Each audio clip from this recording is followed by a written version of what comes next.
Okay. Let's go back to there. So a little intro to me. My name's Andrew Bent. I'm creative lead in the internal creative team here called The Zoo. The idea is we support the sales teams with ideas. Sometimes they're innovative, sometimes they're about best practice, but ideas about brands winning on platforms like YouTube, ideas on mobile and Google+, and creative ways to win in the digital ecosystem. And what that means in Google is that I watch an awful lot of YouTube videos. I've been watching YouTube professionally for 5.5 years. And when you spend that much time with the platform, you come to some inevitable conclusions about it. And that's basically what this presentation is about.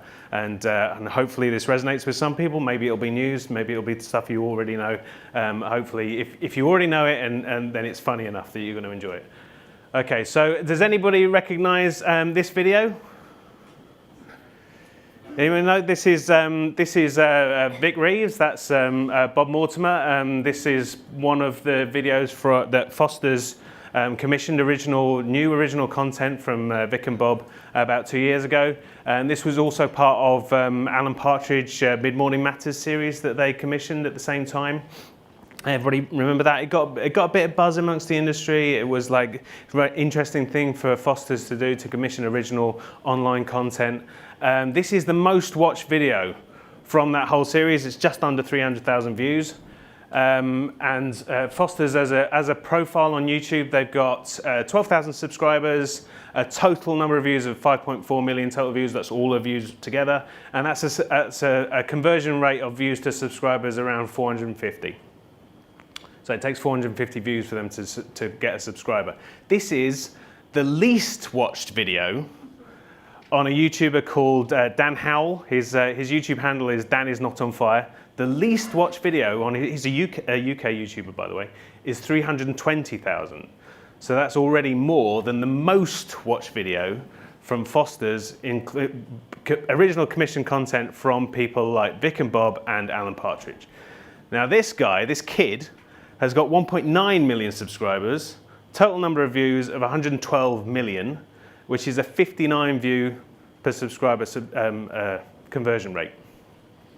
And this guy's not even one of the big boys. So recently overtaken as the most subscribed channel on YouTube as these guys called Smosh. And this is their most watched video. It's 98 million views. They've got a total number of subscribers of 11.3 million. They've got a total number of views of 2.5 billion and a view to subscriber ratio of 220. There's something weird happens when you start getting up into the billions of views. The number of subscribers to view ratio really levels off. But I think what you end up thinking when you think about this Foster's and the investment that brands make in YouTube, and then you look at profiles like Dan is not on fire and Smosh's, you come to a pretty inevitable conclusion. Is that for every brand or advertiser doing something on YouTube, there's a YouTuber doing it bigger and better. And that YouTuber is almost inevitably doing it from their bedroom, their living room, or their shed. And when you think about the amount of money and the amount of resource and the amount of creativity, the amount of time, the amount of people that have to greenlight these things, the branded videos that appear on YouTube from advertisers, to me, this seems like it's an embarrassment. This shouldn't be. Brands should be doing a lot better on YouTube than they actually are. So if you wanted to start getting better, it's worth knowing what people are doing wrong. So this is basically what this presentation is about, is the 3 basic mistakes that brands make when they come to YouTube, creative mistakes when they come to YouTube. So the first one is, let's make a viral. So does anybody recognize this video? Yep, this was from a few years ago, about 4 years ago now, Mega Whoosh. For people who don't know, what happens is this weird German guy slides down this water slide, leaps over a small valley and lands in this tiny little paddling pool on the other side of the valley. It's really well made. It's got this classic kind of viral thing. Is it real? Is it fake? Is it real? Is it fake? And 6.5 million views for the official video. That's for a 2009 video. That's fantastic. And if you add up all of the fake ones that people have re-uploaded, it's probably about double that. But does anybody, so out of the people who recognize the video, does anybody remember what brand it was for? Anybody? Okay, it was for Microsoft project. I think the connection is it's a difficult project to organize, blah, blah, blah. So when you look at search analytics, sorry, not search analytics, look at search trends for the Mega Whoosh term and the Microsoft project, you can see there's a clear spike. No one's searching for Mega Whoosh before this video comes out. There's this clear spike about the launch date, and it kind of tails off, and that's perfectly typical. And there's absolutely no effect whatsoever in the search around Microsoft project. I would contend that there's probably not one single copy of Microsoft project was sold because of this viral video. And on the other hand, you have a video like Dove Sketches. So has everybody seen Dove Sketches? Okay, so this was earlier on in the year. Dove, I think it was Dove Brazil or Dove Mexico, I can't remember. But they had this idea about using a forensic artist to draw portraits based on people's descriptions of themselves and then a stranger's description of them that they just met. And it was very emotional and it got traction, and then they started putting media bit behind it. And the English language version has about 55 million views. In total, the other different languages altogether has about 200 million views online. It's the most viewed branded video ever. It's got 122,000 positive ratings. It's got 13,000 comments. And when you look at search trends, I've put in 3 very distinctive brand campaign terms here. Here they are along the bottom. There's a clear bump around the launch of this video, and you can see directly an effect on the pure brand term Dove here. So and the point being that this isn't a viral video.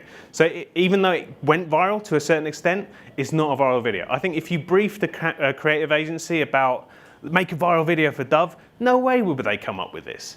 It's 3 minutes long, which is quite long for a viral. There's no, is it real, is it fake? Look who it's by. It's by Dove. It's absolutely locked into the heart of the brand. It's about that heart of that brand story, about the campaign for real beauty, and about self-attainment and all those things that we always associate with Dove. And it's high production values. It doesn't have any cats in it. This isn't a viral video. This is a hero video that represents the brand, brings new people to the brand, and I think that's a classic in a way that's fulfilling a classic advertising brief. My argument with virals is that they're not brand building. They're like a wind in the grass. They sweep past. There's a 6-second smile, and then they're gone, and then you're not really building a brand. So the second mistake, just sticking up the TVC. So recently we did some internal stuff around who on each of the pods is doing YouTube well and who's doing it badly. And to a man, the people who were saying these guys are doing it badly because they're using their YouTube channel to just stick up the TVC. And there's a fundamental problem with just sticking up the TVC on your channel. Anybody seen this? This is quite an obscure reference, but this is a Nokia ad. I think it's right up there with the most boring YouTube video. There's nothing interesting about it at all. It's optimized to win an each of its life for that interrupted experience in between halves of Coronation Street or Downton Abbey. And lo and behold, when you put it on YouTube, hardly anybody's chosen to watch it. And why would you? It's not optimized for that chosen experience. On the other hand, Nokia did a video showcasing the quality of their camera in their phone a few years ago. This is 2009, I think. This is the world's smallest ever stop motion animation made by Aardman. Got 3.3 million views. So if you look at that kind of Google philosophy of launch and iterate, the performance between that video and that one, which one do you think you should do more of? Well, I think you should be doing more of the second one. And as it happens, they did. So the next year they did another stop motion by Aardman. This is the biggest ever stop motion on Weston-super-Mare Beach, and that got 2.1 million views. So I'm not saying that these videos changed the world. Obviously, Nokia's brand image has had problems despite having great videos here. But whether they put the kind of money that they put into the TVC into these really creative videos that have had traction on YouTube, maybe things might have been a little bit different. Interestingly, the making of for the world's biggest stop motion video has almost as many views on YouTube as the TVC. So just sticking up the TVC on YouTube isn't going to help you win YouTube. The third one is doing digital creative. So this is a little bit of a personal crusade of mine. It might be a little bit controversial. Here we go. So this is a Carlsberg ad from a couple of years ago.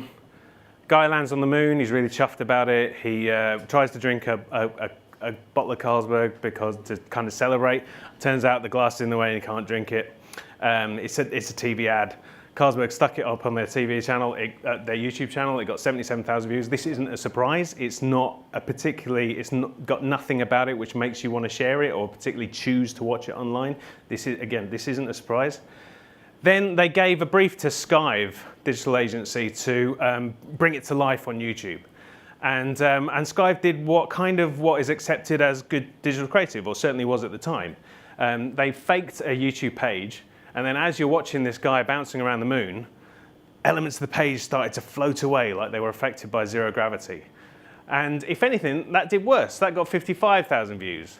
And for something which is specifically designed to attract a YouTube audience, this is pretty poor. And on pretty much the same brief, a Belgian agency called Duvalgo and Medem made this video. Has everybody seen this one? So this is a cinema filled with bikers, couples come in. There's only 2 seats left. Couples come in and they have to decide, this is candid, it's real. Couples have to decide whether they're going to sit in those seats or not. And a lot of the guys just turn around and walk out. And so every so often one of the girls kind of pull him along and they sit down. And the second they sit down, all the bikers pull out a Carlsberg and cheer them. And that got 12 million views in 6 months. So sticking up with TVC fail. Accepted version of what is great digital creative fail, great video win. And that's the point. It's a video platform. If you want to win on YouTube, do great video, make great video.